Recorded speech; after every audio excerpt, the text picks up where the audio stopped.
Praise the Lord, praise the Lord. ये समय होगा कि हम परमेश्वर के वचन की मनादी करेंगे, यानी उसको सुनेंगे, सीखेंगे और मनन करेंगे, परमेश्वर के वचन पर विचार करेंगे। प्रियो, परमेश्वर का वचन क्यों प्रचार किया जाता है? वो इसलिए प्रचार किया जाता है कि ताकि परमेश्वर की इच्छा और परमेश्वर की मर्ज़ी को जाना जाए, उसकी मनसा को जाना जाए। और जब उसकी मनसा और इच्छा मर्ज़ी को हम जान जाते हैं, उसके अनुसार फिर जब हम कार्य करते हैं तो ये ज़िंदगी सफल होती है और सुकून से ये ज़िंदगी बीतती है। और जब हम परमेश्वर का कहना मानते हैं, हम परमेश्वर में बरकत देता है, हमें आशीष देता है। Praise the Lord. तो वचन प्रचार इसलिए किया जाता है ताकि उसको सुने, उसको सीखें और उसके अनुसार काम करें, तो हम और हमारा घराना, हमारे लोग बरकत पाएंगे और हम ऊंचे उठते जाएंगे। आमीन। सो आइए आज की मनादी के लिए हम चलेंगे, आज के मनन के लिए हम चलेंगे, आज के वचन के लिए हम सीखेंगे। आज कुछ बातें मैं आप लोगों के साथ शेयर करूंगा और आज का जो विषय है ये थोड़ा लंबा चलेगा, सो प्लीज़ स्किप मत करिएगा, मिस मत करिएगा और रेगुलर इसको सुनिएगा, सीखिएगा। और मेरा मानना है कि जब आप सारे एपिसोड, सारे जो हम बनाएंगे परमेश्वर के अनुग्रह से, प्रभु जो हम पर अनुग्रह कर रहा है, करेगा कि सारी चीज़ें हम परमेश्वर के अनुग्रह से कंप्लीट कर पाएंगे। तो जब आप इनको सीखेंगे, आप एक बहुत अच्छे से जान पाएंगे कि परमेश्वर की मनसा, परमेश्वर की इच्छा, परमेश्वर की मर्ज़ी हमारे लिए क्या है। Praise the lord. परमेश्वर की मर्ज़ी क्या है कि हम जीवन भर फ्रूटफुल रह पाएँ, कैसे रह पाएँ, ये सब हम जान पाएंगे। Praise the Lord. तो आज के वचन के लिए, आज की मनादी के लिए हम निकालेंगे यूहन्ना रचित सुसमाचार, उसका 15 अध्याय और 16 पद। यूहन्ना रचित सुसमाचार 15 अध्याय 16 पद। पढ़िए। बहुत जाना पहचाना पद है, आपने बहुत बार इस पे प्रचार सुना होगा, लेकिन आज परमेश्वर एक नए रेवोल्यूशन में हमें लेके जाएगा। आमीन। पढ़िए। तुमने मुझे नहीं चुना, हाँ, परंतु मैंने तुम्हें चुना है। यीशु मसीह अपने शिष्यों से बात कर रहे हैं और शिष्यों से बात करते समय यीशु मसीह एक बात कह रहा है कि तुमने मुझे नहीं चुना, मैंने तुम्हें चुना है। Praise the Lord. और ये बात आज हमारी ज़िंदगियों पर भी लागू होती है कि हमने प्रभु को नहीं चुना, हमने प्रभु को नहीं ढूंढा, हम प्रभु को ढूंढने नहीं गए। प्रभु ने हमें चुना, प्रभु ने हमें चुना, हम पर अनुग्रह किया, अपनी दया हम पर दिखाई और किसी ना किसी प्रभु के दास को, किसी ना किसी प्रभु की दासी को, किसी ना किसी प्रभु के भक्त को उसने हमारे पास भेजा। उसने हमें प्रभु का समाचार दिया, प्रभु की बात बताई, प्रभु का वचन हमसे शेयर किया और बताया हमें कि प्रभु तुमसे प्यार करता है। Praise the Lord. और प्रभु के पास तुम्हारे लिए बहुत सारी योजनाएं हैं। ये सब हमें किसी ने समझाया, हमारे साथ गॉस्पल शेयर किया गया। Praise the Lord. सो हमने प्रभु को नहीं ढूंढा, ये हमारी बात हमारे ऊपर भी लागू होता है ना। हम में से कोई नहीं था कि यीशु कहाँ मिलेगा, चलो वहाँ चलते हैं, ढूंढते हैं, है ना, या यीशु क्या चाहता है। हमने ये सब हमने नहीं।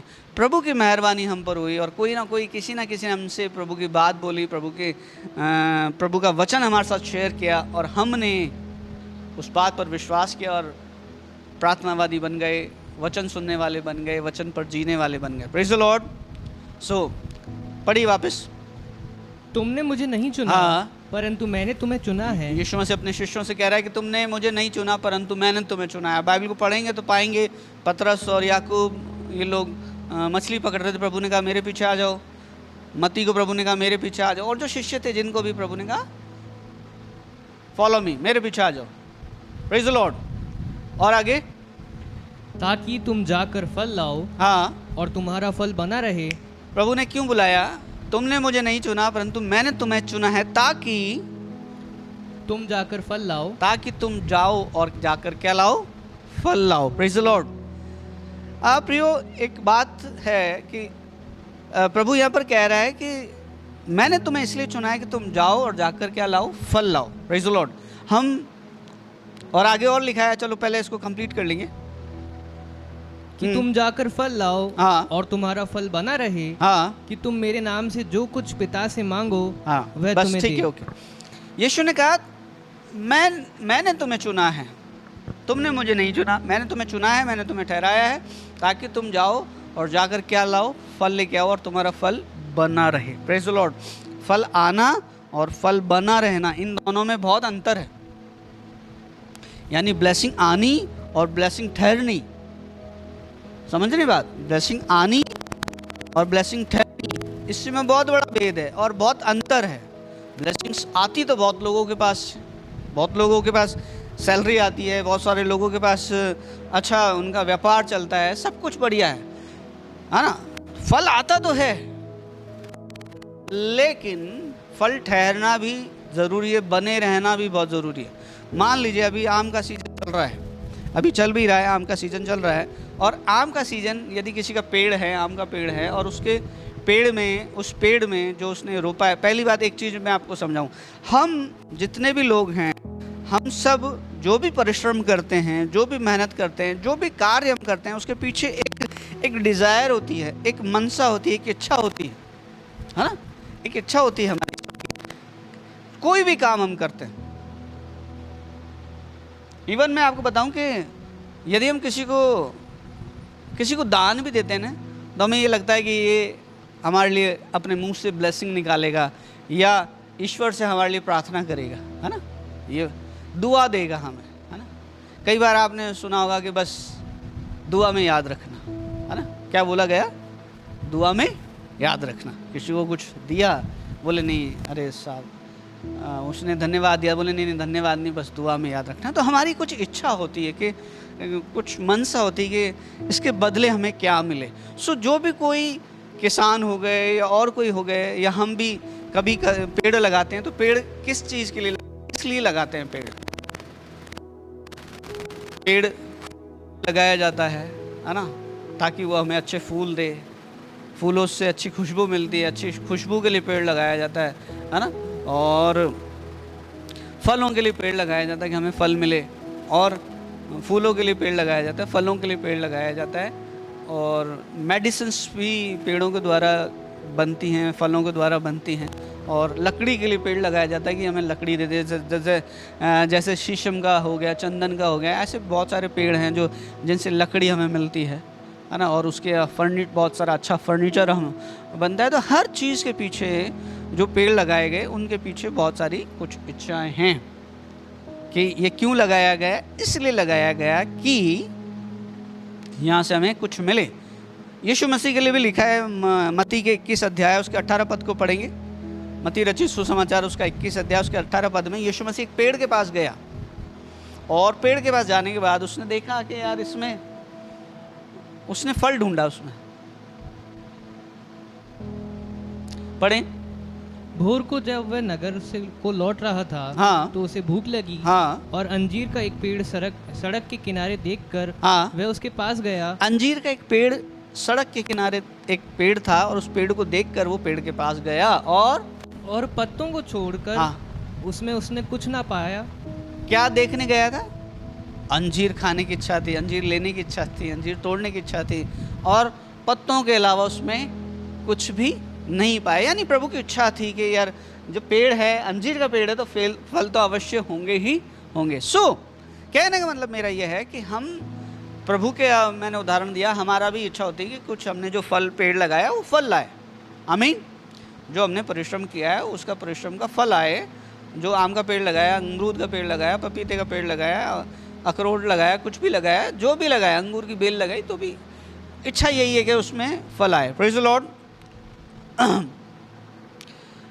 तो परमेश्वर ने हमें चुना इसलिए कि हम क्या करें? फल लाएं।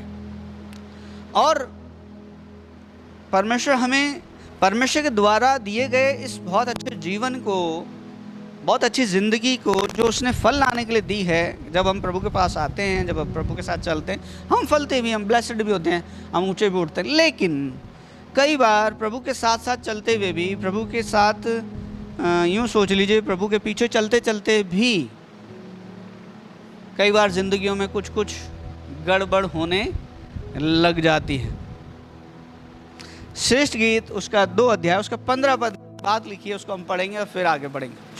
हमारा जो टॉपिक है, वो हमारा टॉपिक वही है, श्रेष्ठ गीत 15 अध्याय, श्रेष्ठ गीत 2 अध्याय उसका 15 पद। जो छोटी लोमड़ियाँ, हाँ, दाख की बारियों को बिगाड़ती है। जो छोटी लोमड़ियाँ दाख की बारी को बिगाड़ती। दाख यानी अंगूरों की जो खेती है, मान लीजिए किसी ने अंगूरों की कोई खेती लगाई है ना, अंगूरों का कोई बगीचा लगाया है और उस अंगूरों के बगीचे में, अंगूरों की खेती में कोई लोमड़ियाँ आ गई। लोमड़ियाँ यानी बर्बाद करने वाला, उसको डिस्ट्रॉय करने वाला, ख़त्म करने वाला, उसको बर्बाद करने वाले कोई पशु, लोमड़ियों से ये समझ सकते हैं। तो लिखा है जो दाग की बारी, पढ़ो वापस। जो छोटी लोमड़ियाँ दाग की बारी को बिगाड़ती हैं, हाँ, उन्हें पकड़ ले, हाँ, क्योंकि हमारी दाग की बारियों में फूल लगे हैं। क्योंकि हमारी दाग की बारियों में क्या लगे हैं? फूल लगे हैं। Praise the Lord.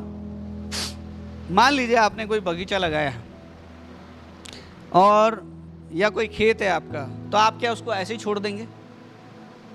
है ना, आप उसको ऐसे छोड़ देंगे कि कोई भी उसको डिस्ट्रॉय करने वाला जीव जंतु उसमें घुस जाए, है ना? कोई भी जैसे होते हैं जो खेत को, कई बार ऐसी चीज़ें होती है जैसे नीलगाय होती है, या ऐसे कोई होते हैं जो खुले रहते हैं, जो पाले नहीं जाते जीव जंतु, ऐसे खुले घूमते हैं, वो कई बार खेतों में घुस जाते हैं और उनको पूरा का पूरा खा जाते हैं, वो उस फसल को पूरी बर्बाद कर देते हैं। तो क्या हमने जो मेहनत करी है, हमने जो बगीचा हमने लगाया, उसको क्या हम ऐसे ही छोड़ देंगे? नहीं छोड़ सकते। क्यों नहीं छोड़ सकते? क्योंकि उसमें क्या लगे? फल लगे हैं।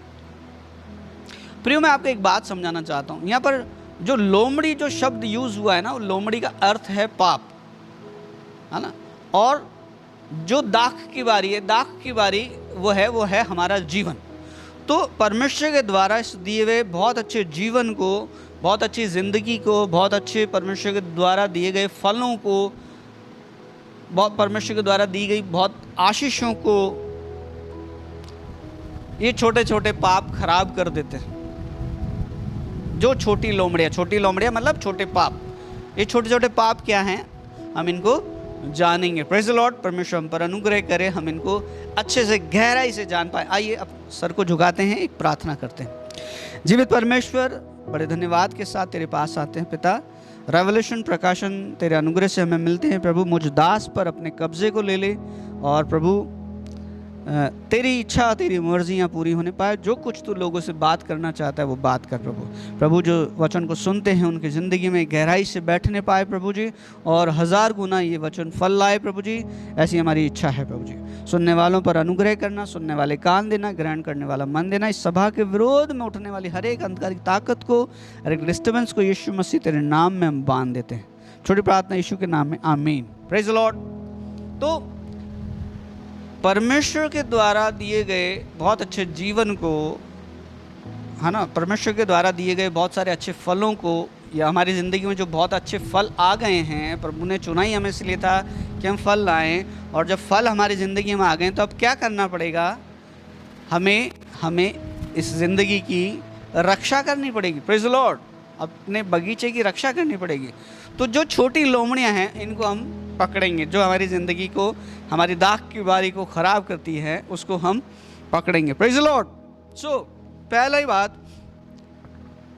पहला टॉपिक आज के लिए, पहली लोमड़ी आज के लिए वो है, कई बार प्रभु के साथ साथ चलते चलते, प्रभु के पीछे चलते चलते एक चीज़ विश्वासियों में आ जाती है, एक चीज़ प्रभु के मानने वालों की ज़िंदगी में आ जाती है, वो है आलसीपन। आलसी हो जाते हैं धीरे धीरे लोग। क्या होता है कि जब हम प्रभु के पास आना शुरू करते हैं तब बड़ा हमारा डेडिकेशन होता है, हम बड़े समर्पित होते हैं, बिल्कुल टाइम पे हम लोग आते हैं, है ना। मतलब आराधना मान लो 10 बजे शुरू होनी है तो शार्प 10 बजे हम परमेश्वर के भवन में एंट्री ले लेते हैं।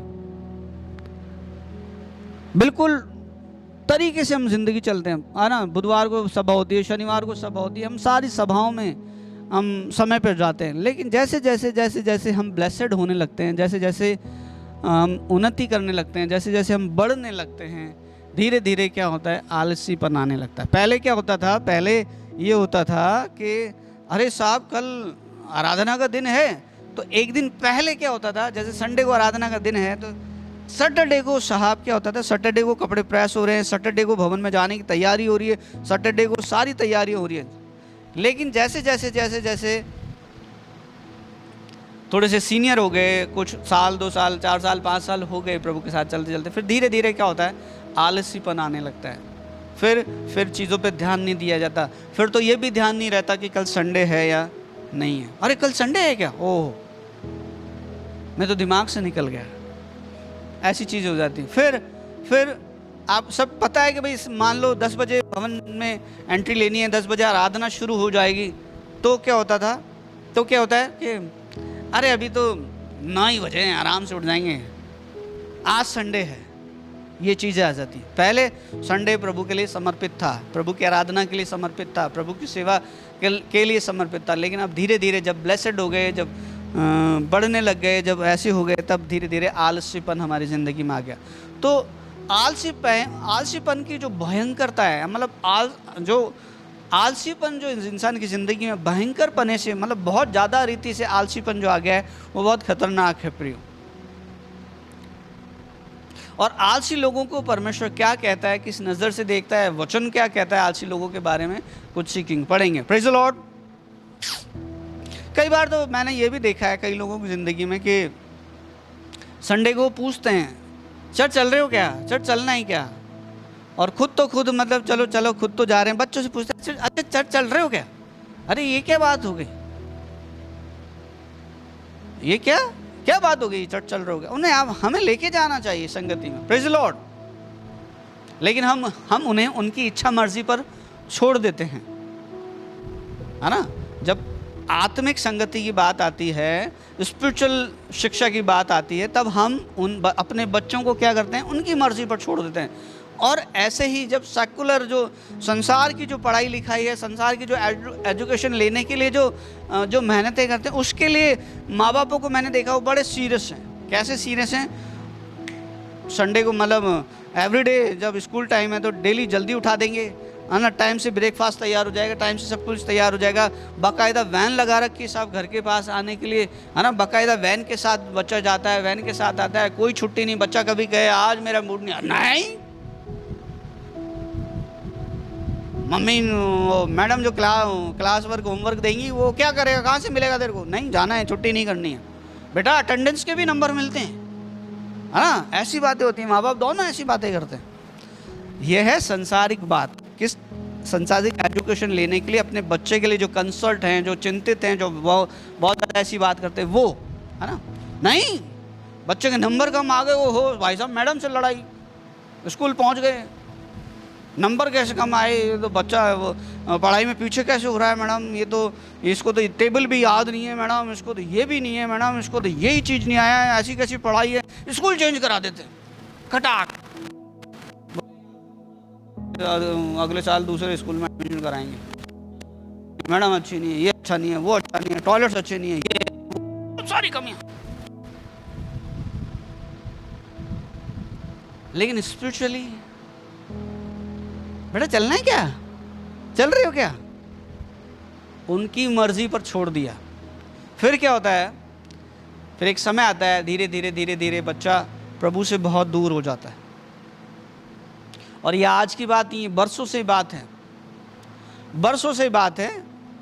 परमेश्वर मुझे क्यों ले जा रहा है यहाँ पर मैं समझ नहीं पा रहा हूँ। एक पढ़ेंगे न्यायों की किताब, उसका 3रा अध्याय, न्यायों की किताब 3रा अध्याय,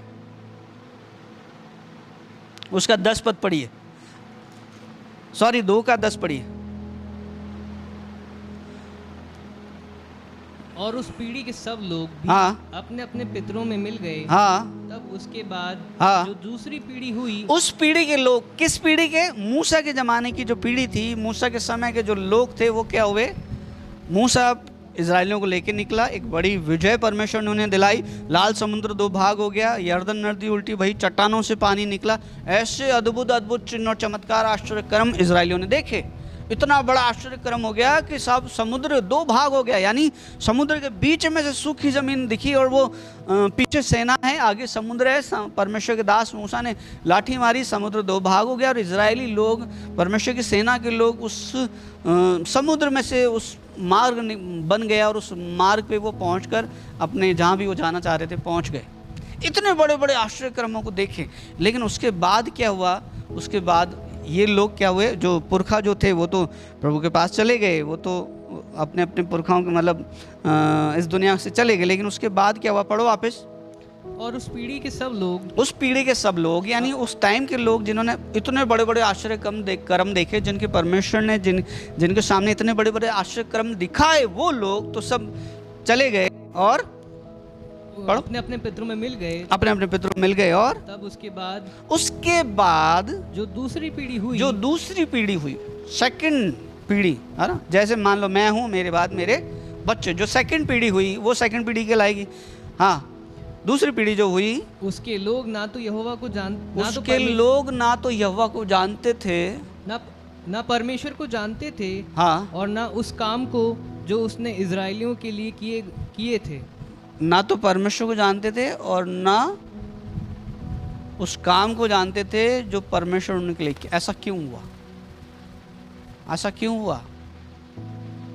वो ऐसा इसलिए हुआ कि इन लोगों ने अपने बच्चों को वो बातें नहीं बताई, वो शिक्षाएं नहीं दी, वो काम नहीं बताए। उन्होंने ये चीज़ नहीं बताई कि परमेश्वर कितनी अद्भुत रीति से, कितनी बड़ी विजय दिलाकर, कितनी बड़ी सफलता के साथ, कितने बड़े आश्चर्य कर्मों के साथ, कितनी सुरक्षा के साथ परमेश्वर हमें बचाया। उसने हमें चट्टान से पानी पिलाया, उसने हमारे लिए समुद्र में 2 भाग निकाल दिए, 2 भाग कर दिया, हमें सूखी ज़मीन पर चलाया, समुद्र हमारे लिए हमारे सामने सूखा हो गया।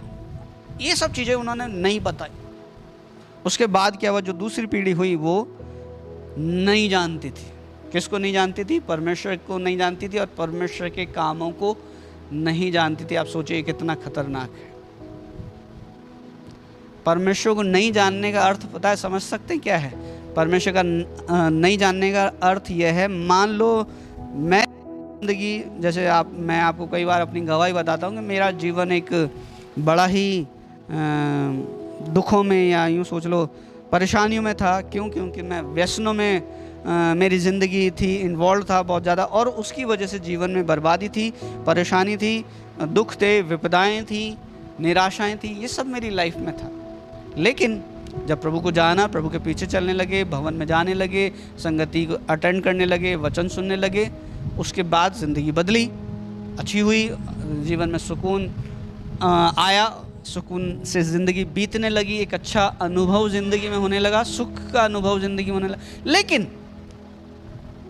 अब यहाँ पर ये सब कुछ मैं अच्छे से ज़िंदगी जी रहा हूँ, मान लो मैं अपने बच्चों को ये चीज़ें नहीं सिखाऊं कि बेटा परमेश्वर का भय, परमेश्वर का डर, परमेश्वर के बारे में यदि मैं उन्हें नहीं सिखाऊं तो उन्हें कैसे मालूम पड़ेगा? और जब उन्हें नहीं मालूम पड़ेगा तो वो गलतियां जो मैंने की हैं और उन गलतियों की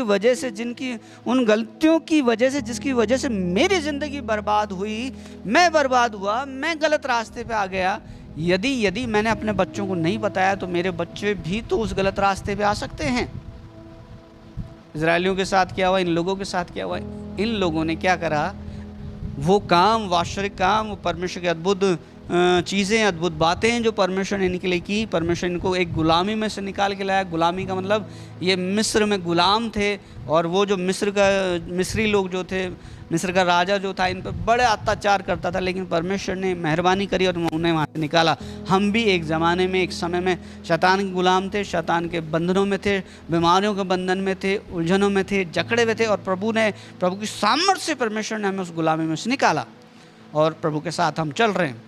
लेकिन अब यदि चलते चलते यदि हम अपनी पीढ़ी को, अपने बच्चों को यदि हम परमेश्वर के वचन की शिक्षा नहीं देंगे, यदि हम परमेश्वर का डर और भय उनको जीवन में नहीं बताएंगे। मैं जब छोटा था, मेरे पापा मुझे संडे स्कूल भेजते थे, लेकिन वो कभी संडे स्कूल में गया हूँ। संडे स्कूल का मतलब जैसे बड़े लोग तो जो जैसे मेरे पापा हैं, वो लोग तो जैसे चर्च में बैठते थे, लेकिन बच्चों को पोयम के द्वारा या ऐसे कुछ प्रभु की कहानियाँ सुनाई जाती हैं,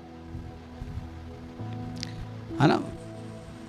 मैं क्रिश्चियन लोगों की बात कर रहा हूँ, क्रिश्चियंस की, जो जन्मजात क्रिश्चियन है। मैं जन्मजात क्रिश्चियन हूँ, बाप दादों से क्रिश्चियन हूँ। सो एक समय आया जब मैं प्रभु से बहुत दूर हो गया, क्योंकि बचपन में ही मेरा धीरे धीरे संडे स्कूल में जाना बंद हो गया, चर्च में जाना बंद हो गया। मेरे पापा भी, आप जैसे मैंने कई बार बताया, पापा बहुत, मैं टीनेज में था जब डेथ हो गया था। सो ऐसे करके क्या हुआ कि सब प्रभु से मैं दूर हो गया।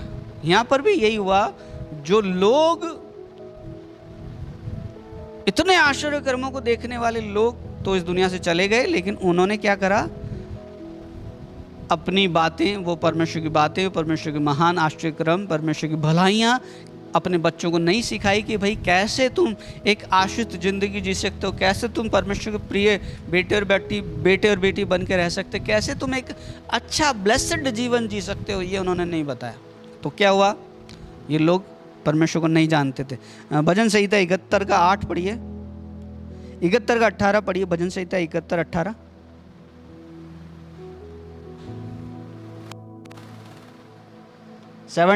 भजन संहिता 71 का 18।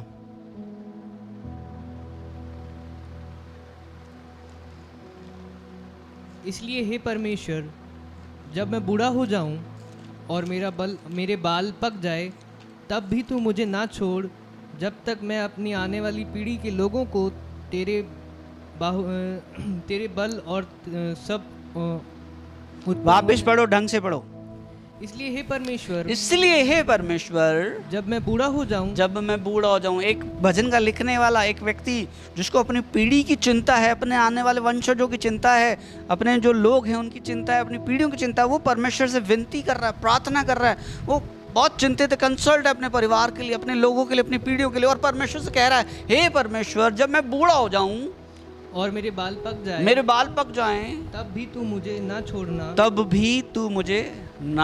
Praise the Lord. ये इसकी प्रार्थना है। क्या हम ऐसी प्रार्थना करते हैं?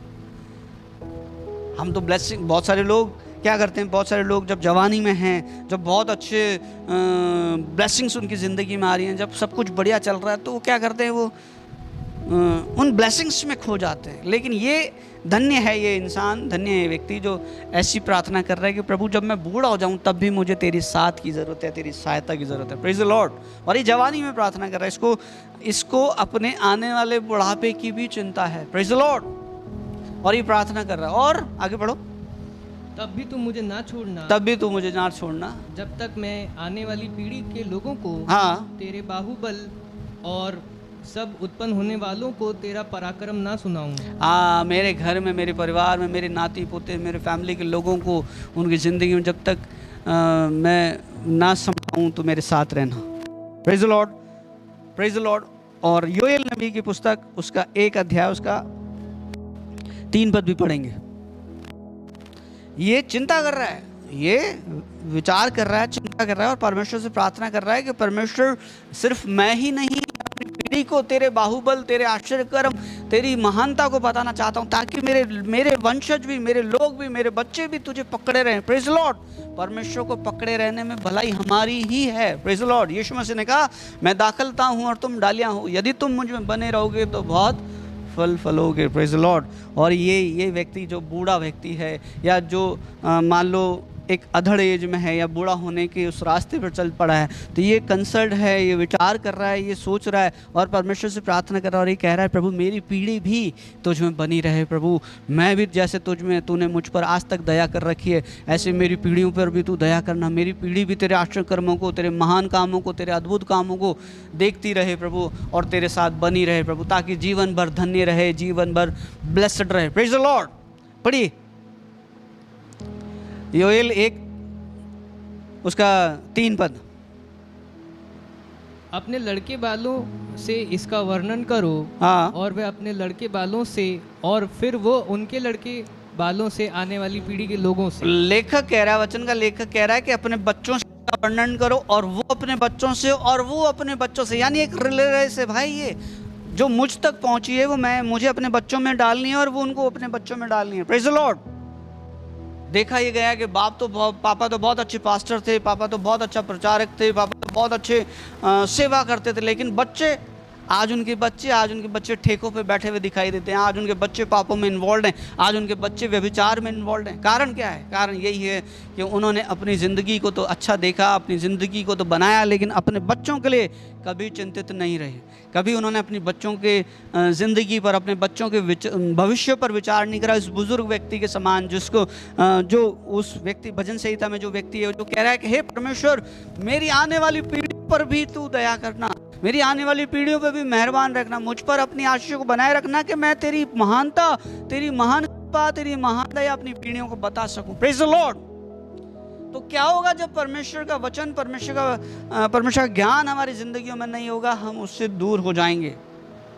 तो क्या होता है, मैंने जैसे आपको बताया, शुरुआत तो बहुत अच्छी चलती है, शुरुआत बहुत अच्छी होती है। जब कोई एक व्यक्ति प्रभु को अपना जीवन दे देता है, वो तो बहुत अच्छे चलता है, लेकिन उसकी ज़िंदगी में आलसीपन आ जाता है।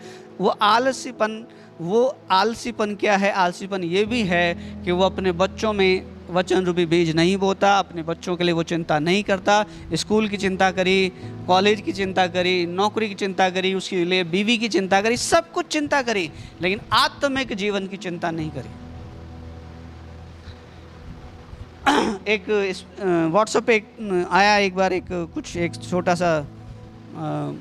छोटी सी स्टोरी आई कि एक बच्चा अस्पताल में भर्ती हुआ, क्रिश्चियन बच्चा था, अस्पताल में भर्ती हुआ, उसको गंभीर भयंकर कोई बीमारी हो गई, और वो जब उसके पापा उससे मिलने अस्पताल में पहुंचे तो उस बच्चे ने पापा से सवाल किया कि पापा, आपने मुझे संसार का सारा ज्ञान सिखाया, सारी बातें सिखाई, आपने मुझे सब कुछ सिखाया, आपने मेरे लिए कॉलेज की फ़ीस भरी, स्कूल की फ़ीस भरी, कॉलेज की फ़ीस भरी, मेरे लिए पढ़ने के लिए इतना सब कुछ किया, मुझे वो इतना पहुंचाया, लेकिन परमेश्वर का ज्ञान, परमेश्वर के वचन का ज्ञान, आत्मिक शिक्षाएँ आपने मुझे क्यों नहीं दी? प्रिय वचन में लिखा है कि इंसान सब कुछ प्राप्त करे और अपने प्राणों की हानि उठाए तो उसे क्या लाभ? हमारे जैसे हमें मालूम है कि गलत रास्तों पर चलने की वजह से हमने ये हानि उठाई, ये बर्बादी उठाई, ये चीज़ हम बर्बाद हुए, हम दुखों में गए, हम पीड़ाओं में गए, हमने परमेश्वर का कहना ना मानकर अब शैतान के हाथ की कठपुतली हो गए, शैतान ने हमारी ज़िंदगी में तांडव मचाया। तो क्या ज़रूरी नहीं है कि हम अपने आने वाली पीढ़ी को, हमारे वंशजों को, हमारे बच्चों को भी ये बताएं, ताकि वो भी शैतान के आक्रमणों से हमेशा बचे रहें? Praise the Lord. हम अपने बच्चों की, अपने फैमिली की, अपने परिवार की कितनी चिंता करते हैं, LIC कराते हैं, उनके लिए फिक्स डिपॉजिट कराते हैं। मैंने बहनों को देखा है, वो अपनी बेटियों के लिए गोल्ड खरीदती हैं, वो उनके लिए बर्तन खरीदती हैं, जब उनकी बच्ची छोटी हैं तभी वो दहेज इकट्ठा कर रही हैं कि यार मेरी बेटी को मेरे दहेज नहीं भी तो अभी कुछ तो गिफ्ट तो मैं दूंगी।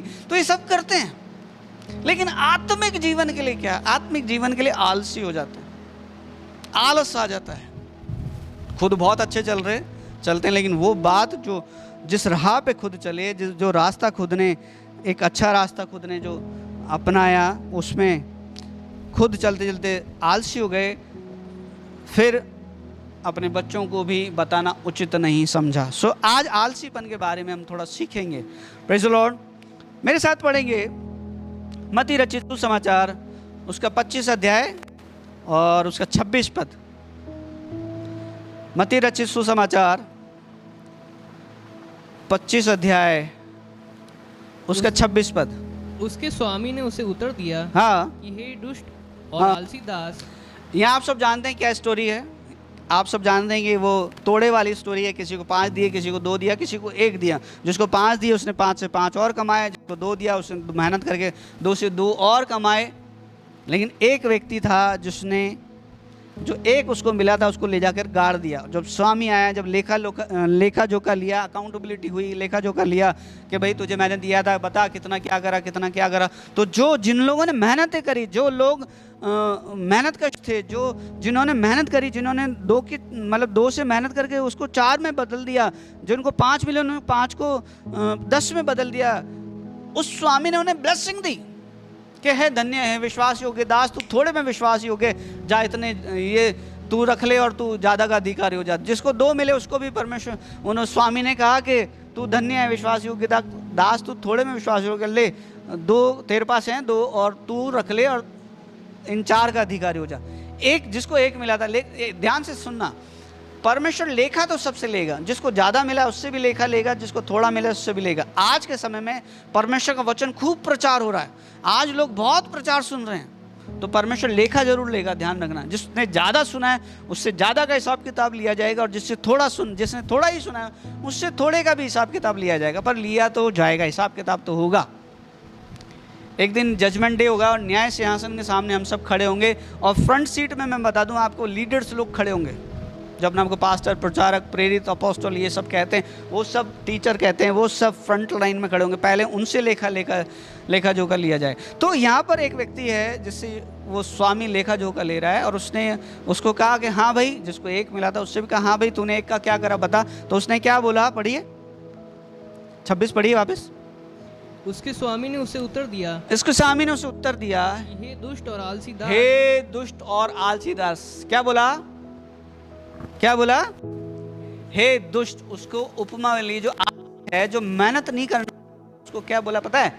दुष्ट। हे दुष्ट और आलसी दास, जब तू ये जानता था हाँ कि मैं जहाँ से नहीं बोता वहाँ से काटता हूँ, हाँ, और जहाँ से मैंने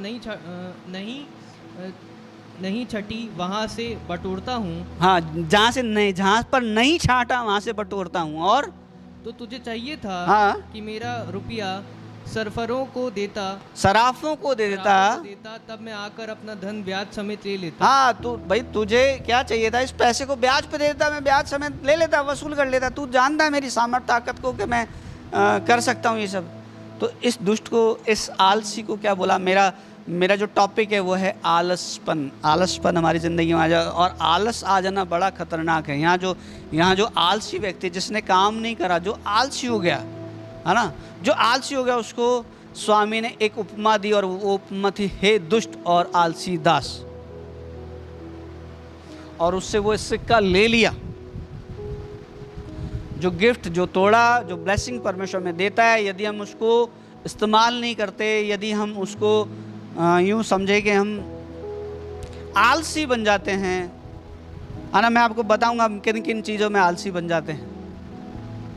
जो चीज़, जो तोड़े, जो ब्लेसिंग्स परमेश्वर में देता है, उन ब्लेसिंग्स को लेकर यदि हम आलसी बन जाते हैं तो हम और नहीं पा पाते, वरन ये है कि जो हमारे पास है वो भी हमसे ले लिया जाता है।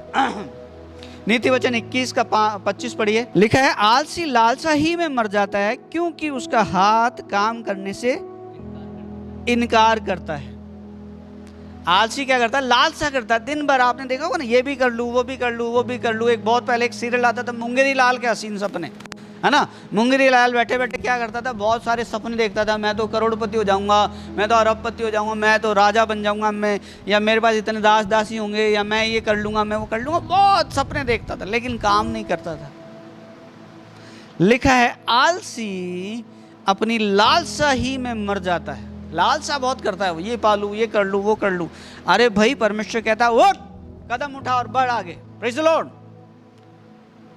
क्योंकि उसके हाथ काम करने से इनकार करते हैं। परमेश्वर कभी ये नहीं चाहता कि तुम काम मत करो। परमेश्वर ये नहीं चाहता। परमेश्वर जब किसी को बुलाता है, जब किसी को अपने पास बुलाता है, उसे ब्लेस करता है, तो उसे ये नहीं कहता कि काम मत कर, मैं तुझे बैठे बैठे ऊपर से धन बरसा दूंगा और तू खाते रहना। परमेश्वर कुछ उसे काम देता है, और उस काम में उसे ब्लेसिंग देता है। Praise the lord. परमेश्वर उसे खेत देता है, खेत में जब वो बीज बोता है, परमेश्वर उसकी फसल को बढ़ाता है। सूरज से उसे तपाता है, बारिश से उसे सींचता है, सूरज से तपाता है, और एक दिन वो फसल तैयार होती है। तो इन सब के पीछे किसान की कितनी मेहनत है ना। मेहनत बहुत ज़्यादा है मेहनत। तो क्या परमेश्वर अपना आप फसल, बहुत सारी आपने बंजर ज़मीन देखी होंगी क्या, पर बहुत सारे वहाँ पर जहाँ पर इंसान नहीं है, वहाँ पर आपने कभी खेती देखी है कि भाई वहाँ साहब गेहूं की खेती हो रही है? इंसान को परमेश्वर ने कहा, आदम को परमेश्वर ने कहा, तू काम कर इस वाटिका में। Praise the Lord. तो आलसी जो है वो क्या करता है? लालसा तो करता है, सोचता तो बहुत है, विचार तो बहुत करता है, मैं ये कर लूँ, ये कर लूँ, लेकिन करता कुछ नहीं। ऐसे बहुत सारे लोग हैं, परमेश्वर से बहुत सारे कामों के लिए, परमेश्वर की सेवा के लिए वादे बहुत सारे कर देते हैं, प्रॉमिस बहुत सारे कर देते हैं। उनके अंदर इच्छा बहुत है, लेकिन करते नहीं। उनके अंदर इच्छा बहुत है सेवा करने के लिए, उनके अंदर इच्छा बहुत है परमेश्वर के काम में हाथ बटाने के लिए, उनके अंदर इच्छा बहुत है बोने के लिए, लेकिन करते नहीं, बोते नहीं। आलसीपन उनकी ज़िंदगी में है। नीति वचन 12 का 24 पढ़िए।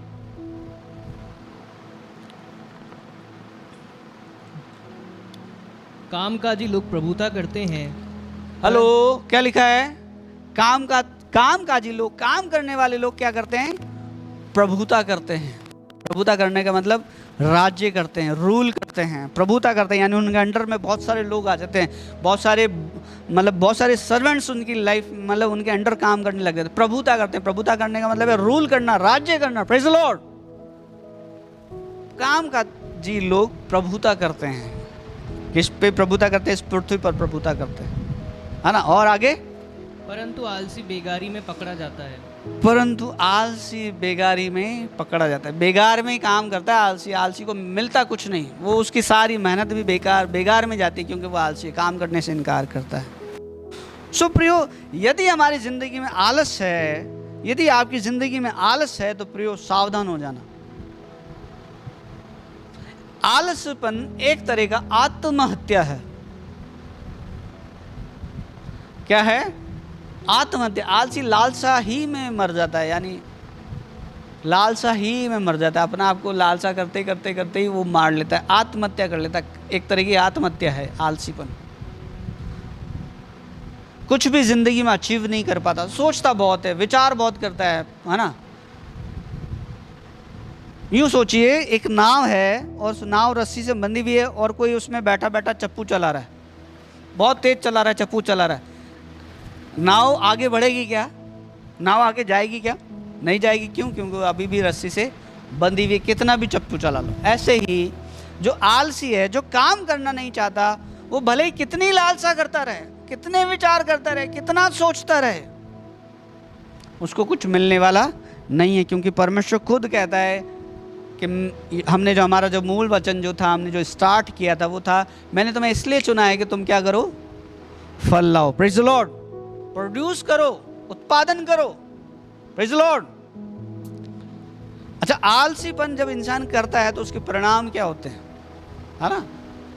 आलसीपन जब इंसान करता है तो उसका रिजल्ट क्या निकल के आता है, परिणाम क्या होता है, वो पढ़ेंगे।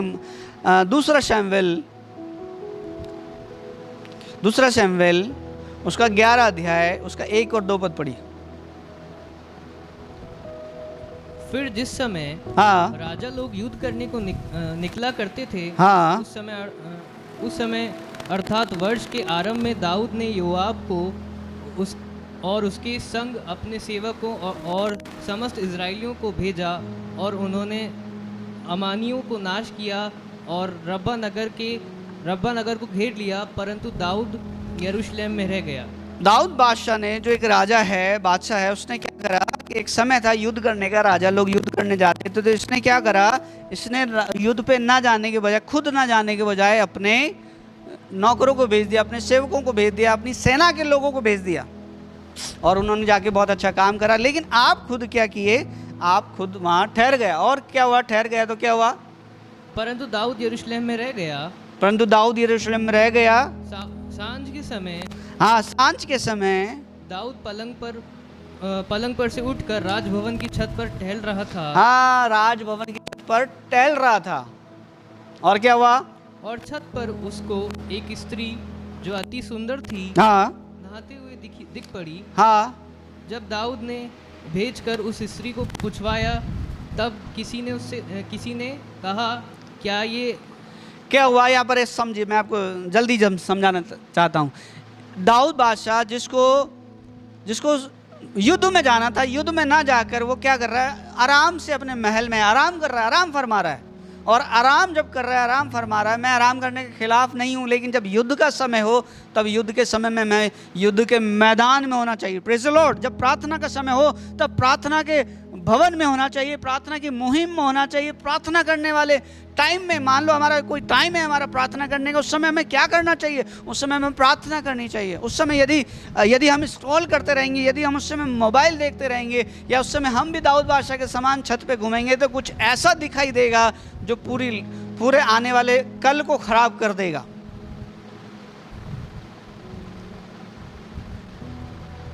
आलसीपन, है ना? ये इसको दाऊद बादशाह को क्या होना चाहिए था? इसका समय जो था, उस समय था इसको इस समय में युद्ध के मैदान में होना चाहिए था। Praise the Lord. इस समय इसको युद्ध के मैदान में होना चाहिए था, लेकिन युद्ध के मैदान में ना जाकर क्या कर रहे हैं? आराम फरमा रहे हैं। कई बार उपवास प्रार्थनाओं का आह्वान होता है कि सब उपवास प्रार्थना की जाएगी, ये हो जाएगी, लेकिन बहुत सारे लोग क्या करते हैं? उपवास प्रार्थना में न जाकर और ही चीज़ों में अपना टाइम स्पेंड करते हैं। प्रार्थनाओं में जाना एक तरह का युद्ध है। प्रियो, ध्यान रखना, हमारी आत्मा, हमारी लड़ाई किसी संसार के किसी हाकिम से नहीं है, हमारी लड़ाई किसी संसार के किसी व्यक्ति से नहीं है, हमारी लड़ाई शैतान के हाकिम से है, शैतान से है। हमारी लड़ाई में कोई हथियार नहीं चलते, हमारे हथियार आत्मिक हैं। Praise the Lord. हमारी लड़ाई स्पिरिचुअल लड़ाई है। और एक विश्वासी जब वो प्रार्थना में बैठता है तो वो अपने आप को बहुत मजबूत बनाता है, जब वो प्रार्थना में बैठता है। और फिर जब मजबूत बन जाता है तब जब वो फील्ड में होता है तब वो विजय पाता है। Praise the Lord. तो एक समय होता है प्रार्थना का समय। दाऊद बादशाह के समय के लिए वो समय युद्ध का समय था, युद्ध में जाने का समय था, लेकिन साहब युद्ध में नहीं गए। और कहाँ थे वो? अपनी छत पर टहल रहे हैं, टाइम पास कर रहे हैं, है ना। और जब ऐसे ही टाइम पास कर रहे हैं तो क्या हुआ?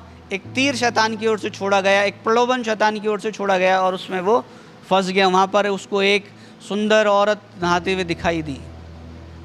अब राजा है, ध्यान वहाँ का एक। और मैं एक चीज़ और यहाँ पर समझाना चाहता हूँ। एक बार देखना में एक बार दिखाई पड़ सकता है, कहीं भी नज़रें जा सकती, कोई आंख बंद करके तो घूमेगा नहीं कोई भी व्यक्ति। एक बार नज़र तो जा सकती है, लेकिन दोबारा नज़र उस पर लगाना, बार बार नज़र लगाना, टकटकी लगाकर उसको देखना, उसमें इन्वॉल्व होना, इसमें इंटरेस्ट लेना, वो घातक है। चलो ठीक है, कोई बात नहीं, छत पर घूम रहे हैं आप, राजा हैं, छत पर घूम रहे हैं, कोई बात नहीं। छत पर आपको छत पर घूमते घूमते आपको कुछ ऐसा दिख गया, उस पर भी कोई वो नहीं दिख सकता है, लेकिन क्या होना चाहिए था? वहाँ से तुरंत भाग जाना चाहिए था, तुरंत उस जगह को छोड़ देना चाहिए था, तुरंत जाकर परमेश्वर से प्रार्थना में बैठ जाना चाहिए था, या वहाँ से अपने आप को हटाना चाहिए था, उसमें इन्वॉल्व नहीं होना चाहिए था। लेकिन क्या हुआ? देखा, बार बार देखा और बार बार देखा, और देखने के बाद क्या हुआ? दिल दिमाग में क्या हुआ? इच्छा, अभिलाषा आई। और फिर क्या करा? अपने सैनिकों से पूछा। उन्होंने बताया वो तो फलाना फलाना तेरी सेना का कोई सैनिक है और उसकी वो पत्नी है। बोले जाओ ठीक है, उसको उठा लाओ। अब राजा को कौन मना कर सकता है? कर सकता है? वो लाए। और मैं आपको शॉर्ट में समझाना चाहता हूँ। वो औरत, उसके पास लेडी, उस बत्शेबा उसका नाम था, बत्शेबा वहाँ पहुँचाई गई और वो बच्चा के साथ ने सहवास किया। और वो मतलब थोड़े दिन बाद पता पड़ा कि वो गर्भवती हुई। और फिर जब राजा को ये पता पड़ा तो अब राजा ने उस बात को छुपाने के लिए, उस व्यभिचार को छुपाने के लिए कि मेरा पाप उसके पति पे ही पड़ जाए कि बच्चा मेरा नहीं कहलाए, उसके पति का कहलाए, सेना में से उसके पति को बुलाया और बुलाकर कहा कि तू घर जा, आराम से रह। लेकिन वो अपने घर नहीं गया। तो राजा ने देखा जब वो अपने घर नहीं गया तो उसकी इच्छा घर पे जाने की नहीं, वो युद्ध में ही रहना चाहता है। तो उसने क्या करा? उसको मरवा भी डाला, उसको मरवा डाला। और इतना बड़ा अत्याचार किया कि उसकी मौत की खबर उसी के हाथों भिजवाई। उसको एक चिट्ठी दी और जाके कहा मेरे सेनापति को चिट्ठी दे देना। और जब गया, सेनापति ने जब लेटर देखा तो लेटर में लिखा था हित्यूरा जो आया है, जो ये लेटर को लेके आया है, इसी को युद्ध में सबसे आगे रखना। सबसे आगे मतलब जहाँ युद्ध तेज होता है वहाँ उसको रखना, वहाँ बचने की बहुत कम गुंजाइश होती है, वहाँ इसको रखना। और वो मारा भी गया, सेनापति ने वैसा ही किया और वो व्यक्ति मारा भी गया। यानी कि आलसीपन की वजह से ये व्यभिचारी हुआ, व्यभिचारी के साथ साथ हत्यारा भी हो गया। आलसीपन इतना खतरनाक है प्रियो, आलसीपन के परिणाम ये हैं। इसलिए जब युद्ध के मैदान में होना चाहिए तब उस समय युद्ध के हर एक बात का समय है, बाइबल कहती है हर एक बात का समय। तो जो हमने जो अब टाइम बना रखा, मान लीजिए कोई समय है आपके लिए प्रार्थना का समय, तो उस समय आप प्रार्थना में ही रहिए, प्रार्थना करिए। जो समय आपके लिए जिस चीज़ का आपने ठहरा रखा है उसमें वो करिए। युद्ध के समय में युद्ध में होना चाहिए, युद्ध के मैदान में होना चाहिए। Praise the Lord. प्रार्थना के समय में क्या होना चाहिए? बहुत सारे लोग संडे को कहाँ जाते हैं? अक्सर संडे को पिकनिक पे जाते हैं। बहुत सारे लोग अक्सर संडे के दिन कहाँ जाते हैं? सेलिब्रेट करने जाते हैं, मॉल में जाते हैं, शॉपिंग करने जाते हैं। इसमें कोई बुराई नहीं, करना चाहिए। परमेश्वर ने जो कुछ ब्लेसिंग आपको दिया है उसका आनंद उठाने के लिए कोई दिक्कत नहीं। लेकिन प्रभु कहता है जो परमेश्वर का है वो परमेश्वर को दो। यानी कि जो संडे का परमेश्वर ने कहा है आराधना का समय, तुम्हें आराधना में बिताना चाहिए। और जब ऐसा नहीं होता है तब क्या होता है? बहुत सारे लोग संडे के दिन पिकनिक मनाने जाते हैं, चर्च को स्किप करके। चर्च के बाद जाओ, उसमें कोई बुराई नहीं। आराधना, आप परमेश्वर को आराधना चढ़ा के जाओ, उसके बाद आप कुछ भी करो, मतलब कुछ भी, यानी आप इंजॉयमेंट करो अपनी फैमिली के साथ, कोई बुराई नहीं। लेकिन बहुत सारे लोग चर्च स्किप करके फिल्में देखने जाते हैं, शिकार पे जाते हैं, पिकनिक मनाने जाते हैं, क्या करके? चर्च स्किप करके। चर्च स्किप करके बहुत सारे लोग ऐसा काम करते हैं। क्या ये सही है? क्या ये सही है?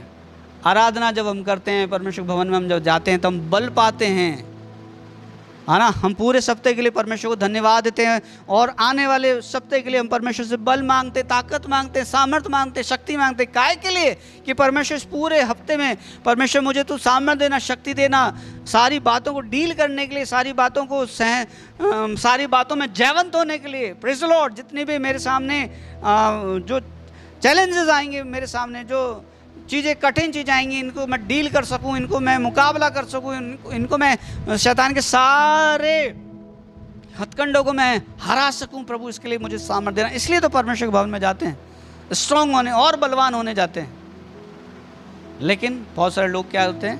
आलसीपन आ जाता है। मैंने कहा ना, पहले तो बहुत अच्छे चल रहे होते हैं, पहले बहुत बढ़िया चल रहा होता है, बिल्कुल बुधवार को भी जा रहे हैं, संडे को भी जा रहे हैं। मेरे साथ भी ऐसा हुआ था, बुधवार भी जा रहे हैं, संडे भी जा रहे हैं, लेकिन जैसे धीरे धीरे धीरे धीरे धीरे धीरे परमेश्वर से दूर होते जाते हैं। और परमेश्वर से दूर होना यानी यूँ समझ लीजिए, एक तरफ शैतान है और एक तरफ परमेश्वर है, और हम बीच में सेंटर में हैं। अब इधर परमेश्वर है, इधर यदि हम इधर आ रहे हैं तो सोचिए हम परमेश्वर के नज़दीक जा रहे हैं, और लेकिन यदि हम सेंटर से उधर जा रहे हैं तो हम किसकी नज़दीकी में बढ़ रहे हैं? शैतान की नज़दीकी में बढ़ रहे हैं। और शैतान की नज़दीकी में बढ़ना, परमेश्वर से डिस्टेंस होना शैतान के लिए बहुत सुनहरा अवसर है। ध्यान रखना, बहुत सुनहरा अवसर है। बोले वाह, ये तो मेरी गिरफ्त में आ रहा है धीरे धीरे, ये मेरे चुंगल में फंसने वाला धीरे धीरे, एक दिन फंस ही जाएगा। बोले मैंने इसको चारा दिखा दिया, धीरे धीरे बढ़ रहा है ये मेरी ओर। आलसीपन ऐसा है। आलसीपन की वजह से दाऊद बादशाह के ऊपर एक बड़ा संकट आया, बड़ी दुविधा में, बड़ी परेशानी में फंस गया। व्यभिचार हो गया, व्यभिचार के साथ साथ हत्यारा भी हो गया। तो आलसीपन बहुत खतरनाक है प्रियो, ध्यान रखना। दूसरी बात, नीति वचन 6 उसका 9 से 11 पढ़िए।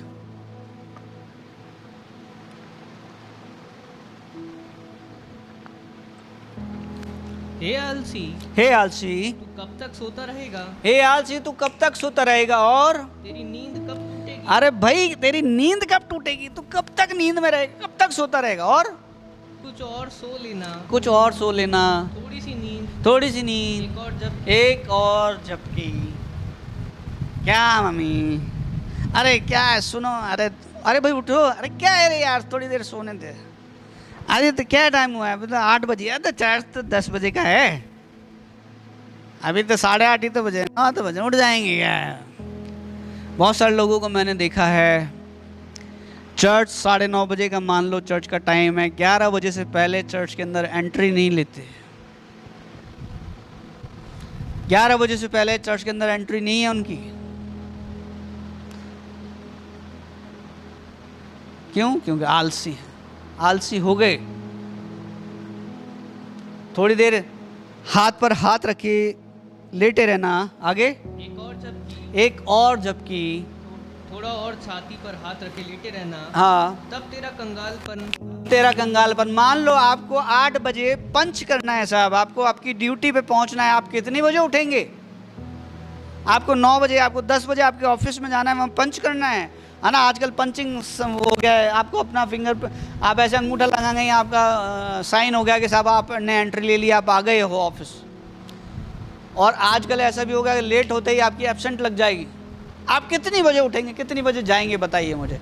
आजकल कई जगह वो अटेंडेंस रजिस्टर है, वहाँ साइन करना होता है, टाइम डालना पड़ता है कितनी बजे आए आप। यदि आप 10 बजे आपको पहुँचना है ऑफिस और आप 10:30 पहुँच रहे हैं, 11 पहुँच रहे हैं, तो आपका जो मालिक है, आपका जो बॉस है, आपका जो अधिकारी, क्या आपसे खुश होगा? क्या आप उसकी नज़र में ब्लेसेड, आप उसकी तरफ से फेवर पा पाएंगे? क्या वो आपको कभी ब्लेसिंग देगा? या वो जिस भी कंपनी में आप जॉब कर रहे हैं वो आपको अप्रिशिएट करेगी, बोले वाह वेरी गुड डिक्सन साहब, आप तो बहुत अच्छा कर रहे हो, ऐसा होगा? वेरी गुड सोलोमन साहब, आप बहुत बढ़िया कर रहे हो, ऐसा होगा? आप कितनी बजे उठेंगे? अरे जल्दी उठेंगे साहब, आपको ट्रेन पकड़नी है, मान लो 5 बजे की, आप कितनी बजे उठेंगे? कितने बजे वो रेलवे स्टेशन पे पहुंचेंगे? 5 मिनट, 10 मिनट, आधे घंटे, 15 मिनट पहले पहुंचेंगे। आपकी फ्लाइट है कितनी बजे? मैं तो कभी अभी तक फ्लाइट में सफ़र नहीं किया, लेकिन हाँ मैंने सुना है बहुत टाइम पहले वहाँ एंट्री लेनी पड़ती है।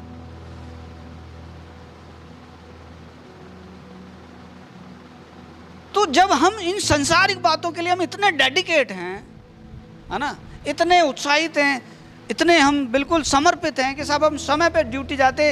अच्छा, आप अपने बच्चों को लेट स्कूल भेजोगे, क्या होगा? क्या आपके बच्चों को तारीफ मिलेगी? क्या वो टीचर उनकी तारीफ करेगा?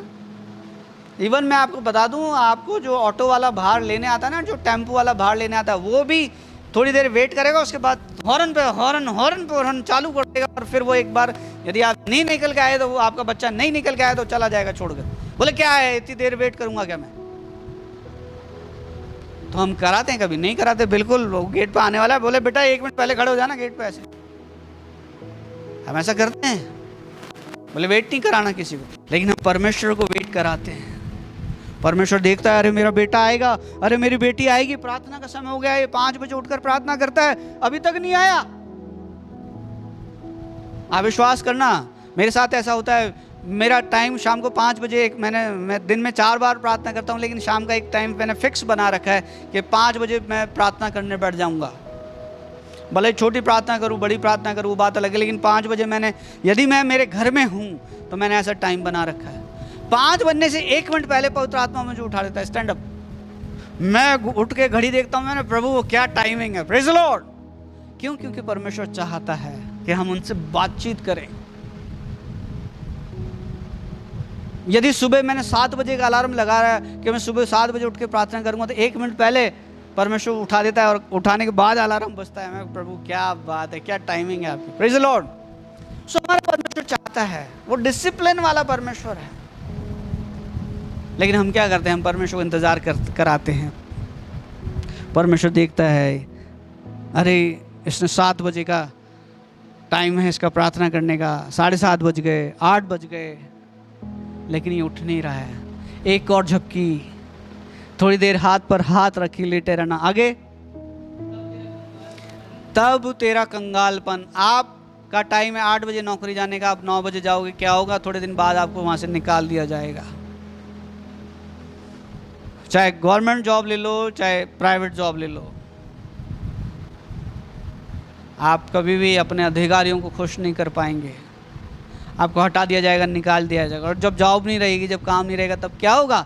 इवन आप यदि बिजनेस भी करते हैं और आपके बिजनेस को आपको कोई ऑर्डर मिलते हैं, मान लीजिए कोई बिजनेस है, उसमें आपका कोई ऑर्डर आता है, उस ऑर्डर को आप समय पे नहीं भेजते हैं, क्या होगा? क्या होगा? ऑर्डर कैंसिल हो जाएगा। तो आलसीपन इतना खतरनाक है प्रियो। आगे बढ़ो। तब तेरा कंगालपन, हाँ, बटमार की नाई, हाँ, और तेरी घटी हथियारबंद के समान आ पड़ेगी। हाँ, ओछे और अनर्थकारियों, हाँ, 11 तक पढ़ना होगा। 11 यानी बर्बादी आ जाएगी आलसीपन के कारण। इसलिए ध्यान रखना, आलसी कभी नहीं होना। आलसपन के परिणाम आपको बता रहा हूं मैं। नीति वचन 18:9 पढ़िए। नीति वचन 18:9। जो काम में आलस करता है, जो काम में आलस करता है, वह बिगाड़ने वाले का भाई ठहरता है। वो बिगाड़ने वाले का भाई ठहरता है जो काम में आलस करता है। यदि कोई काम, एक छोटी चीज, आप अभी गर्मी का समय है, समय पर आप आपके घर पे दूध आया, आप उसको फ्रिज में मत रखो, क्या होगा? फट जाएगा। हर एक चीज का टाइम है, ध्यान रखना, टाइम पे काम होना चाहिए। Praise the Lord.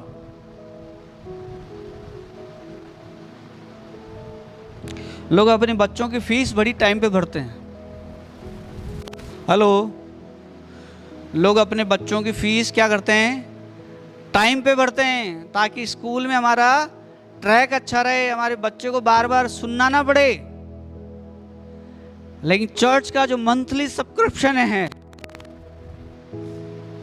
चर्च का जो मंथली सब्सक्रिप्शन है वो क्या समय पे भरते हैं? 1 साल हो गया, 2 साल हो गए, 3 साल हो गए, भरा ही नहीं है। जो चर्च का जो मंथली सब्सक्रिप्शन होता है वो समय पे भरा है? नहीं भरा, उसको लेके बहुत आलसी हैं। भर देंगे क्या है। बहुत सारे लोग जो परमेश्वर ने कहा है कि तुम अपनी कमाई का भाग निकालना, उसको निकाल कर रख देते हैं, चढ़ाते नहीं समय पर। चलो इसको 18 को 9 को पढ़ो। जो काम में आलस करता है, जो काम में आलस करता है वह बिगाड़ने वाले का भाई ठहरता है। हाँ, और यहोवा का नाम दृढ़ गढ़ है। एक काम कर, इसको 19 का 25 पढ़ो। आलसी अपना हाथ थाली में डालता तो है, परंतु अपने उस वो कौर को, जो कौर है, जो निवाला है, जो खा रहा है, उसको मुंह तक नहीं डालता। आलसी। हमारे सामने खाने का भोजन वस्तुएं हैं रखी हों, बहुत सारा अच्छा भोजन भी रखा हो, कितना सब कुछ, हमें बहुत भूख लग रही हो, तो खाना तो हमें ही है प्रियो। हम परमेश्वर से मांग सकते हैं, परमेश्वर देगा, उसका वादा भी है, पर खाना तो हमें ही है। लेकिन आलसी क्या करता है? आलसी सोचता है, लिखा है, इसका मतलब यह है वो काम करना नहीं चाहता, आलसी है। 20 का 4 पढ़िए। आलसी मनुष्य शीत के कारण हल नहीं जोतता। आलसी मनुष्य शीत के कारण, यानी ठंड के कारण क्या नहीं जोतता? हल नहीं जोतता। और इसलिए कटनी के समय, मतलब जब मेहनत करनी है, जब काम करना है, तब वो काम नहीं कर रहा है। क्या कर रहा है? रेस्ट कर रहा है, घूमने जा रहा है, फिर रहा है, यहाँ जा रहा है, वहाँ जा रहा है, घूम रहा है, फिर रहा है। किस समय? जिस समय खेत में होना चाहिए, जिस समय काम करना चाहिए।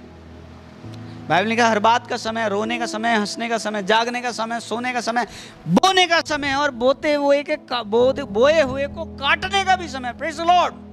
तो लिखा है आलसी मनुष्य शीत के कारण, ठंड के कारण हल नहीं जोता। जब खेत में जाएगा, जब काम करेगा, ठंड तो लगेगी ना, लेकिन ठंड के कारण क्या कर रहा है?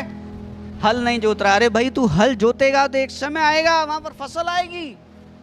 इस ठंड को तू बर्दाश्त कर लेगा, इस दुख को तू बर्दाश्त कर लेगा, इसको सह लेगा, तो क्या होगा? जो फसल आएगी उसकी कटनी भी तो तू ही काटेगा। Praise the Lord. ठंड के कारण हल नहीं जोतता, और क्या होगा? इसलिए कटनी के समय, हाँ, वो भीख मांगता है। कटनी के समय वो भीख मांगता है। जो बीज बोने के समय बीज नहीं बोएगा, वो काटने के समय क्या करेगा? भीख मांगेगा। मान लीजिए 2 दोस्त हैं, और दोनों दोस्तों के पास एक एक खेत है। 2 दोस्त हैं, दोनों के पास एक एक खेत हैं। अब एक व्यक्ति क्या कर रहा है? एक व्यक्ति तो भले ही आंधी है, भले ही ठंड है, भले ही कुछ भी, वो जा रहा है अपने खेत में, और जाकर खेत में हल चला रहा है, मेहनत कर रहा है, बीज बो रहा है ना। और एक दूसरा व्यक्ति जो हर समय, उसको मालूम है कि समय कैसा है, ये समय बीज बोने का समय है, ये समय मेहनत करने का समय है, ये समय हल चलाने का समय, लेकिन उस समय वो क्या कर रहा है? सो रहा है, रेस्ट कर रहा है। लेकिन एक दूसरा व्यक्ति है जो हल चला रहा है, बीज बो रहा है समय पे। एक ध्यान रखना, कुछ समय बाद होता है, एक समय होता है बीज बोने का, और एक समय होता है वो जब फसल पक जाती है उसको काटने का। तो जब कटनी का समय आएगा, मार्च अप्रैल में गेहूं कटता है, आप सबको पता है, तो कटनी का समय जब आएगा, तो कटनी के समय जिसने बोया वो तो बहुतायत से काटेगा। Praise the Lord. और जिसने नहीं बोया वो क्या करेगा? जिसने नहीं बोया वो क्या करेगा? यहाँ लिखा है जो नहीं बोता वो क्या करता है? इसलिए जो कटनी के समय नहीं बोता, इसलिए जो कटनी के समय नहीं बोता वो भीख मांगता है। वापस पढ़ो। आलसी मनुष्य शीत के कारण हल नहीं जोतता। हाँ, इसलिए कटनी के समय, हाँ, वो भीख मांगता जब है। कटनी का टाइम है, जब फसल, दुनिया के लोग फसल काट रहे हैं, जब मेरा पड़ोसी फसल काट रहा है, मेरा मित्र फसल काट रहा है, मैं फसल, और मेरे अपने फसल काट रहे हैं ना, क्योंकि उन्होंने समय पर बोया, उन्होंने दुख उठाया, उन्होंने परिश्रम किया, वो खेत में गए, मेहनत करी, धूप भी सही, बारिश भी सही, सब कुछ सहा। लेकिन ये ना तो इसने धूप सही, ना बारिश सही, ना हल जोता, ना मेहनत करी, तो ये क्या करेगा? ये सोता रहा, स्लीपिंग मोड पे रहा। लेकिन जब फसल काटने का समय आया, जब कटने का समय आया, तब दुनिया तो फसल काट रही है, दुनिया तो कटनी काट रही है, दुनिया तो ब्लेसेड हो रही है, दुनिया तो आशीष हो रही है, लेकिन ये क्या कर रहा है? भीख मांग रहा है। किससे भीख मांगेगा? उन्हीं से भीख मांगेगा जिन्होंने कभी बोया है। तो एक समय होता है बोने का और एक समय होता है काटने का। लेकिन जो आलसी इंसान है, यदि वो बोते समय आलसपन दिखाएगा, वो कटने के समय भीख मांगेगा। मैं नहीं कह रहा हूं, बाइबल कह रही है।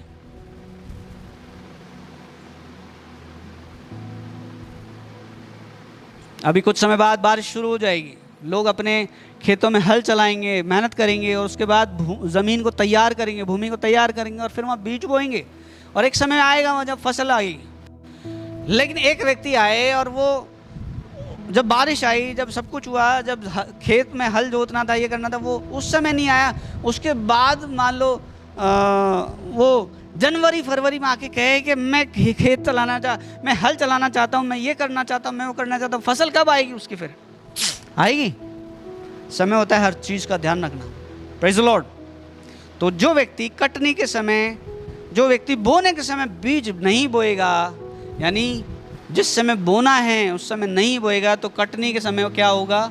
वो भीख मांगेगा, खाली हाथ रहेगा, उसको कुछ ब्लेसिंग्स नहीं मिलने वाली, वरन वो उसकी लालसा दूसरों की तरफ होगी कि कोई मुझे कुछ दे दे। कारण ये है कि जब जिस समय तुझे मेहनत करनी चाहिए थी, जिस समय तुझे परिश्रम करना चाहिए था, उस समय तुझे तो ये एक छोटी लोमड़ी है, दिखता ही नहीं है ना। आलसीपन लोगों को महसूस नहीं होता है, लेकिन ये खतरनाक चीज़ है, ध्यान रखना। और ये लोमड़ी है, हमारा जो हमने पढ़ा था कि उन छोटी लोमड़ियों को पकड़ लो जो तुम्हारी दाग की बारी को खराब करती है। ये छोटी लोमड़ी, इसको पकड़ लीजिए और इसको अपनी ज़िंदगी से बाहर निकालिए, इस आलसीपन को अपनी ज़िंदगी से बाहर निकालिए।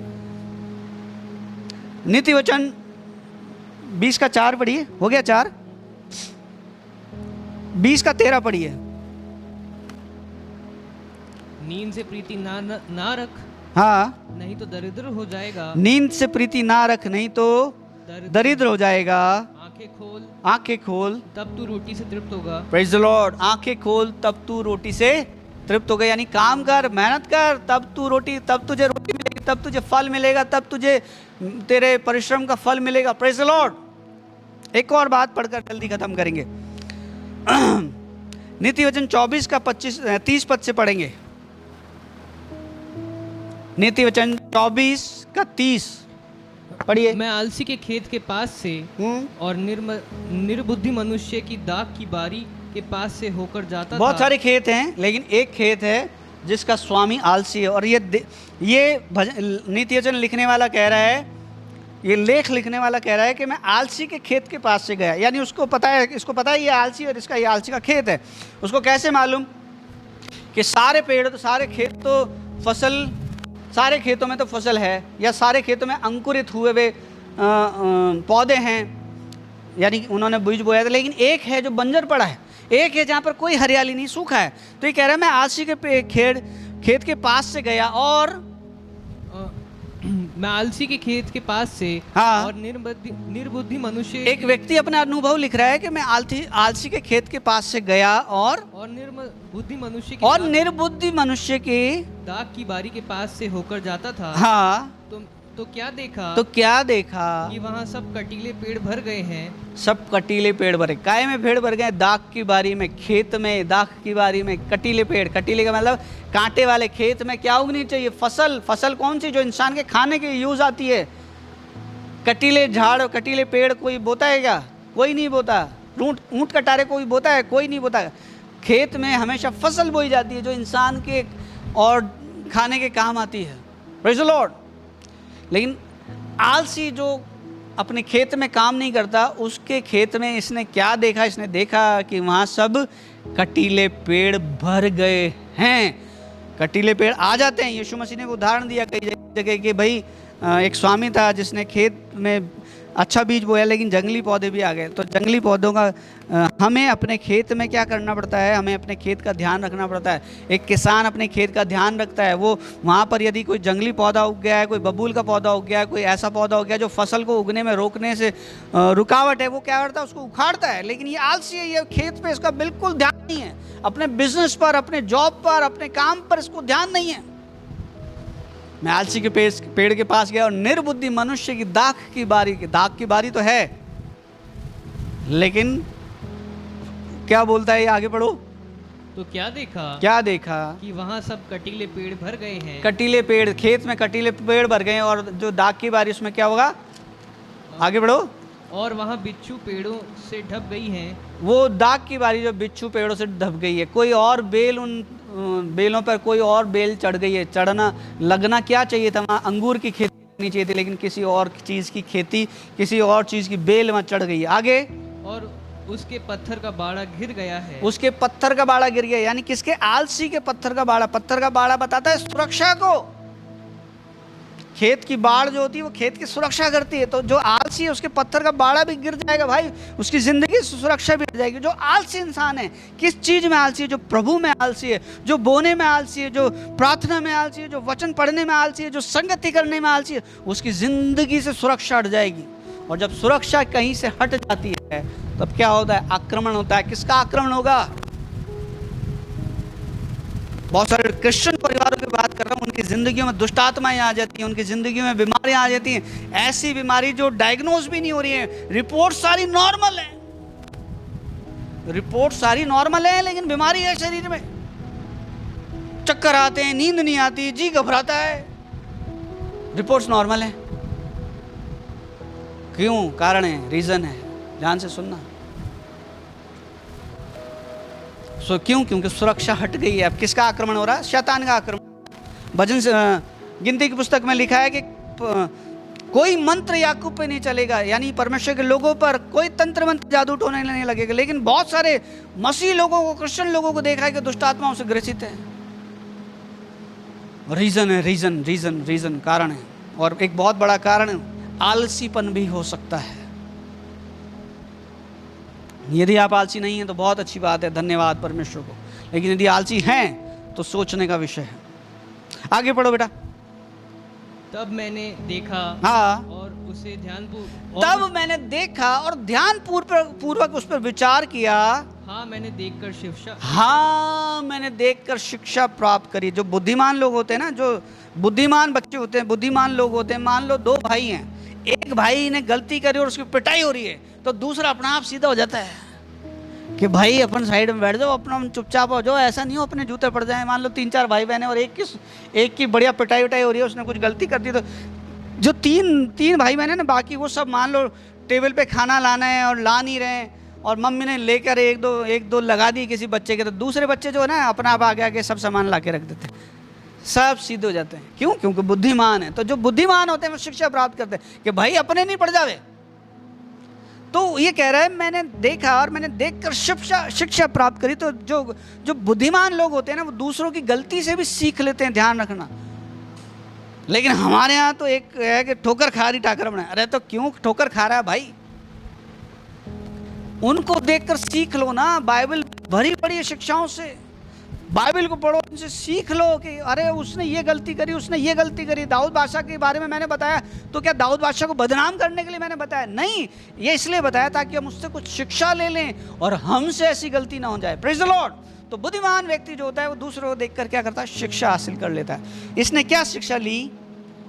छोटी सी नींद। इसने ये शिक्षा ली कि भाई छोटी सी नींद, एक और झपकी बहुत खतरनाक है भाई।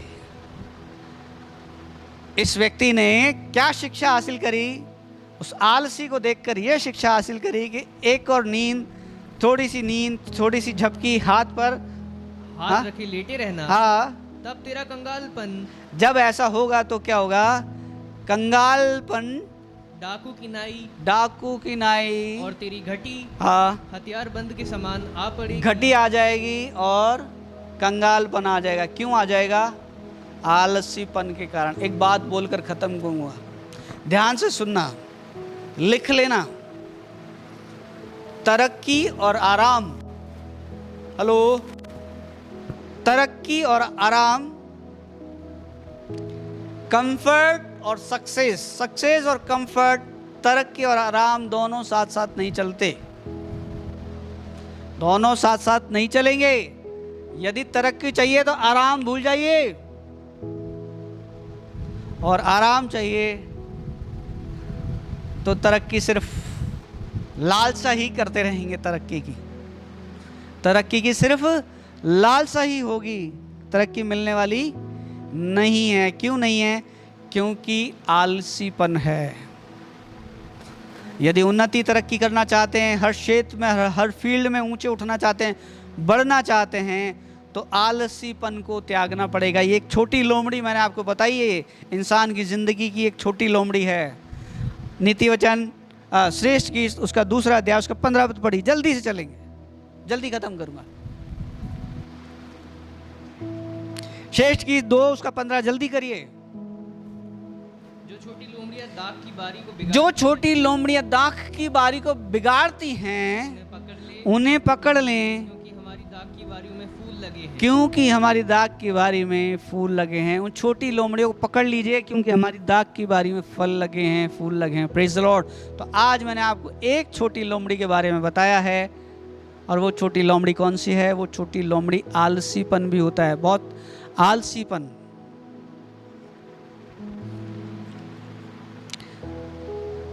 और आलसीपन के भयंकर परिणाम हो सकते हैं।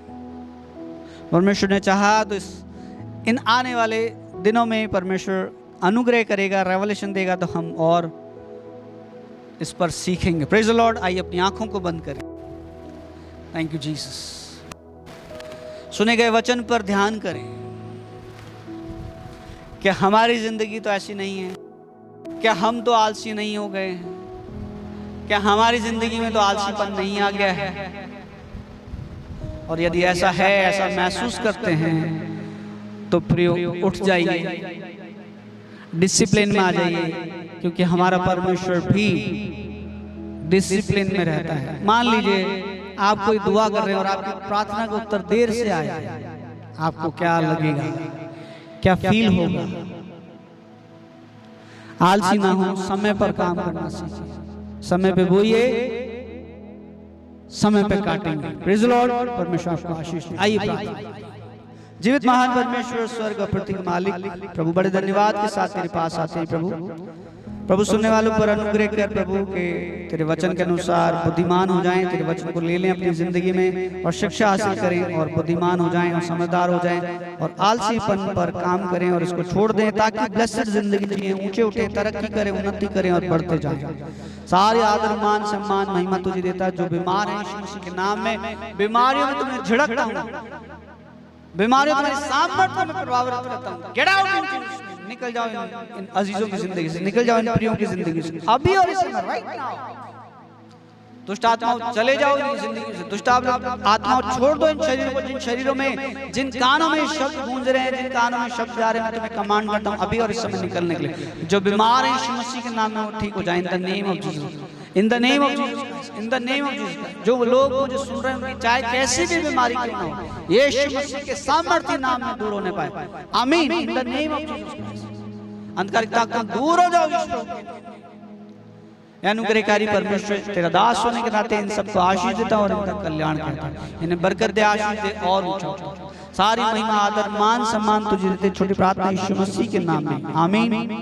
अब प्रभु यीशु मसीह का अनुग्रह, पिता परमेश्वर का प्रेम और पवित्र आत्मा की सहभागिता और संगति अब से लेकर हमेशा तक हम सुनने वालों के साथ, सारे जहान में, कुल जहान जितने विश्वासी हैं उन सबके साथ भी होती रहे। सब कहें आमीन। Praise the Lord. प्रभु आप सबको आशीष दे। God bless you all. आप सुनते हैं वचन, सुनते हैं, आशीष पाते हैं, तो जरूर कमेंट्स किया कीजिए, बताया कीजिए। Praise the Lord. God bless you all.